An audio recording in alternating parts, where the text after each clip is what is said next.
पाठ 6 पंच परमेश्वर। जुम्मन शेख और अलगू चौधरी में गाढ़ी मित्रता थी। साझे में खेती होती थी, कुछ लेन देन में भी साझा था। एक दूसरे पर अटल विश्वास था। जुम्मन जब हज करने गए तो अपना घर अलगू को सौंप गए थे और अलगू जब कभी बाहर जाते तो जुम्मन पर अपना घर छोड़ देते थे। जुम्मन शेख की एक बूढ़ी खाला थी। उनके पास थोड़ी सी मिल्कियत थी, परंतु निकट संबंधियों में कोई न था। जुम्मन ने लंबे चौड़े वायदे करके वह मिल्कियत अपने नाम करा ली थी। जब तक दान पत्र की रजिस्ट्री ना हुई तब तक खाला जान का खूब आदर सत्कार किया गया। उन्हें खूब स्वादिष्ट पदार्थ खिलाए गए। हलवे पुलाव की वर्षा सी की गई, पर रजिस्ट्री की मुहर ने इन खातिरदारियों पर भी मानो मुहर लगा दी। जुम्मन की पत्नी करीमन रोटियों के साथ कड़वी बातों के कुछ तेज तीखे सालन भी देने लगी। जुम्मन शेख भी निठुर हो गए। अब बेचारी खाला जान को प्रायः नित्य ही ऐसी बातें सुननी पड़ती थीं। बुढ़िया न जाने कब तक जिएगी। 2-3 बीघे ऊसर क्या दे दिया, मानो मोल ले लिया है। बघारी दाल के बिना रोटियां गले नहीं उतरती।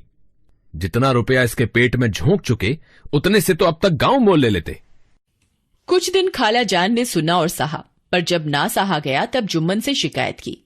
जुम्मन ने गृह स्वामिनी के प्रबंध में दखल देना उचित न समझा। कुछ दिन तक और यूं ही रो धोकर काम चलता रहा। अंत में एक दिन खाला ने जुम्मन से कहा, बेटा तुम्हारे साथ मेरा निर्वाह न होगा, तुम मुझे रुपए दे दिया करो, मैं अपना पका खा लूंगी। जुम्मन ने धृष्टता के साथ उत्तर दिया, रुपए क्या यहां फलते हैं?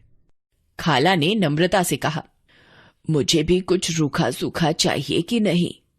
जुम्मन ने गंभीर स्वर से जवाब दिया, तो कोई ये थोड़े ही समझा था कि तुम मौत से लड़कर आई हो। खाला बिगड़ गई। उन्होंने पंचायत करने की धमकी दी। जुम्मन हंसा, जिस तरह कोई शिकारी हिरन को जाल की तरफ जाते देखकर मन ही मन हंसता है। वह बोला, हाँ जरूर पंचायत करो, फैसला हो जाए। मुझे भी रात दिन की खटपट पसंद नहीं। पंचायत में किसकी जीत होगी, इस विषय में जुम्मन को कुछ भी संदेह न था। आसपास के गांव में ऐसा कौन था जो उसके अनुग्रहों का ऋणी न हो? ऐसा कौन था जो उसको शत्रु बनाने का साहस कर सके? किसमें इतना बल था जो उसका सामना कर सके? आसमान के फरिश्ते तो पंचायत करने आएंगे नहीं। इसके बाद कई दिन तक बूढ़ी खाला हाथ में एक लकड़ी लिए आसपास के गांव में दौड़ती रही। कमर झुककर कमान हो गई थी। एक एक पग चलना दूभर था, मगर बात आ पड़ी थी। उसका निर्णय करना जरूरी था। चारों ओर से घूम घाम कर बेचारी अलगू चौधरी के पास आई, लाठी पटक दी और दम लेकर बोली, बेटा तुम भी पल भर के लिए मेरी पंचायत में चले आना। मुझे बुलाकर क्या करोगी? गांव के कई आदमी तो आएंगे ही। अपनी विपत तो सबके आगे रोआई, अब न आने का अख्तियार उनको है। यूं आने को आ जाऊंगा, मगर पंचायत में मुंह ना खोलूंगा। क्यों बेटा? अब इसका क्या जवाब दूं? अपनी खुशी। जुम्मन मेरा पुराना मित्र है, उससे बिगाड़ नहीं कर सकता। बेटा क्या बिगाड़ के डर से ईमान की बात न कहोगे? अलगू इस सवाल का कोई उत्तर न दे सके, पर उनके हृदय में ये शब्द गूंज रहे थे। संध्या समय एक पेड़ के नीचे पंचायत बैठी। शेख जुम्मन ने पहले ही फर्श बिछा रखा था। उन्होंने पान, इलायची, हुक्के, तंबाकू आदि का प्रबंध भी किया था। हाँ, वे स्वयं अलगू चौधरी के साथ जरा दूर बैठे हुए थे। पंच लोग बैठ गए तो बूढ़ी खाला ने विनती की, पंचों आज 3 साल हुए मैंने अपनी सारी जायदाद अपने भांजे जुम्मन के नाम लिख दी थी। इसे आप लोग जानते ही होंगे। जुम्मन ने मुझे रोटी कपड़ा देना कबूल किया। साल भर तो मैंने इसके साथ रो धोकर काटा, पर अब दिन रात का रोना नहीं सहा जाता। मुझे न पेट की रोटी मिलती है न तन का कपड़ा। बेबस बेवा हूं, कचहरी दरबार नहीं कर सकती। तुम्हारे सिवा और किसे अपना दुख सुनाऊं? तुम लोग जो राह निकाल दो उसी राह पर चलूं। अगर मुझ में कोई ऐब देखो तो मेरे मुंह पर थप्पड़ मारो। जुम्मन में बुराई देखो तो उसे समझाओ कि क्यों एक बेबस की आह लेता है। मैं पंचों का हुक्म सिर माथे चढ़ाऊंगी। रामधन मिश्र, जिनके कई असामियों को जुम्मन ने अपने गांव में बसा लिया था, बोले, जुम्मन मियां किसे पंच बदते हो? अभी से इसका निपटारा कर लो, फिर जो कुछ पंच कहेंगे वही मानना पड़ेगा। जुम्मन को इस समय सदस्यों में विशेषकर वही लोग दिख पड़े जिनसे किसी न किसी कारण उसका वैमनस्य था। जुम्मन बोले, पंचों का हुक्म अल्लाह का हुक्म है। खाला जान जिसे चाहे उसे बदें, मुझे कोई उजर नहीं। खाला ने चिल्लाकर कहा, अरे अल्लाह के बंदे, पंचों का नाम क्यों नहीं बता देता? कुछ मुझे भी तो मालूम हो। जुम्मन ने क्रोध से कहा, अब इस वक्त मेरा मुंह ना खुलवाओ, तुम्हारी बन पड़ी है, जिसे चाहो पंच बदो। खाला जान जुम्मन के आक्षेप को समझ गईं। वे बोली, बेटा खुदा से डरो, पंच न किसी के दोस्त होते हैं न किसी के दुश्मन। कैसी बात कहते हो? और किसी पर तुम्हारा विश्वास ना हो तो जाने दो। अलगू चौधरी को तो मानते हो, लो मैं उन्हीं को सरपंच बदती हूं। जुम्मन शेख आनंद से फूल उठे, परंतु भावों को छिपाकर बोले, अलगू ही सही, मेरे लिए जैसे रामधन वैसे अलगू। अलगू इस झमेले में फंसना नहीं चाहते थे। वे कन्नी काटने लगे, बोले, खाला, तुम जानती हो कि मेरी जुम्मन से गाढ़ी दोस्ती है। खाला ने गंभीर स्वर में कहा, बेटा दोस्ती के लिए कोई अपना ईमान नहीं बेचता। पंच के दिल में खुदा बसता है। पंचों के मुंह से जो बात निकलती है वो खुदा की तरफ से निकलती है। अलगू चौधरी सरपंच हुए। रामधन मिश्र और जुम्मन के दूसरे विरोधियों ने बुढ़िया को मन में बहुत कोसा। जुम्मन को पूरा विश्वास था कि अब बाजी मेरी है, अतएव शांत चित्त होकर बोले, पंचों, 3 साल हुए खाला जान ने अपनी जायदाद मेरे नाम कर दी थी। मैंने उन्हें एवज में खाना कपड़ा देना कबूल किया था। खुदा गवाह है, आज तक मैंने खाला जान को कोई तकलीफ नहीं दी।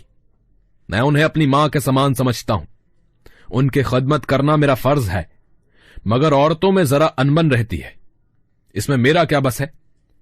खाला जान मुझसे माहवार खर्च अलग मांगती हैं।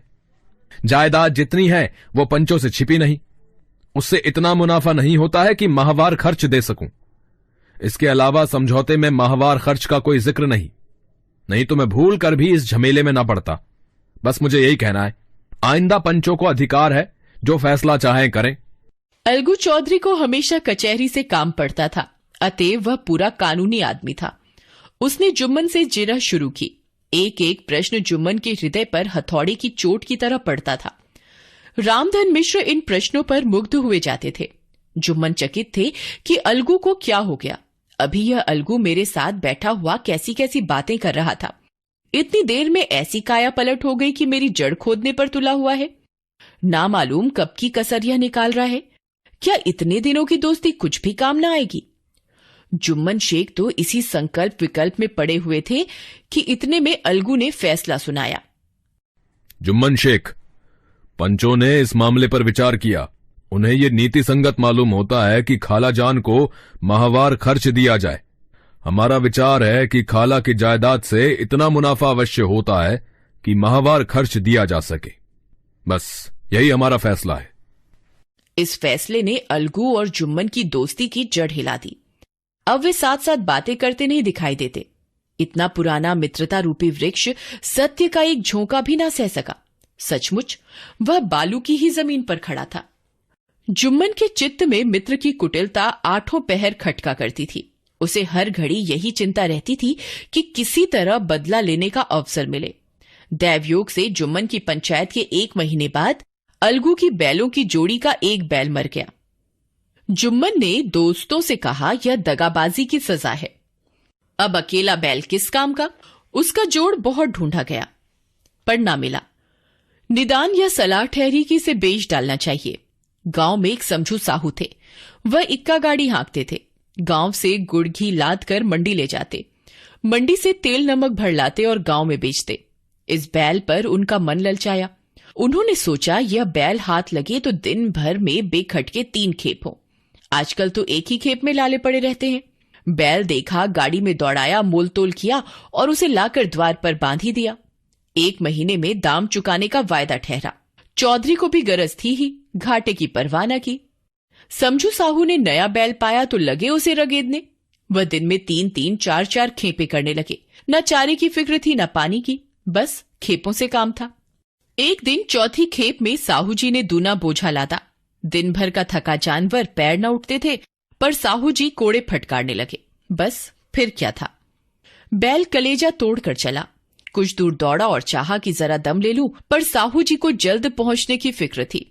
अतएव उन्होंने बड़ी निर्दयता से कई कोड़े फटकारे। बैल ने एक बार फिर जोर लगाया, पर अब की बार शक्ति ने जवाब दे दिया। वह धरती पर गिर पड़ा और ऐसा गिरा कि फिर न उठा। साहू जी ने बहुत पीटा, टांग पकड़कर खींचा, नथनों में लकड़ी ठूस दी, पर कहीं मृतक भी उठ सकता है।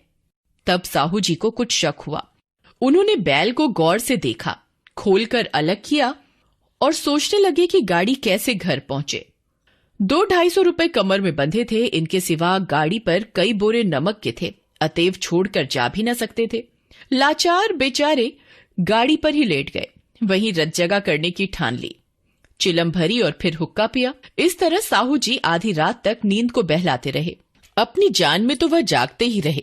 पौ फटते ही जो नींद टूटी और कमर पर हाथ रखा तो थैली गायब। घबराकर इधर उधर देखा तो कई कनस्तर तेल भी नदारत। अफसोस में बेचारे ने सिर पीट लिया। प्रातःकाल रोते बिलखते घर पहुंचे। सहुआइन ने जब यह बुरी सुनावनी सुनी तब पहले तो रोई, फिर अलगू चौधरी को गालियां देने लगी। निगोड़े ने ऐसा कुलच्छनी बैल दिया कि जन्म भर की कमाई लुट गई।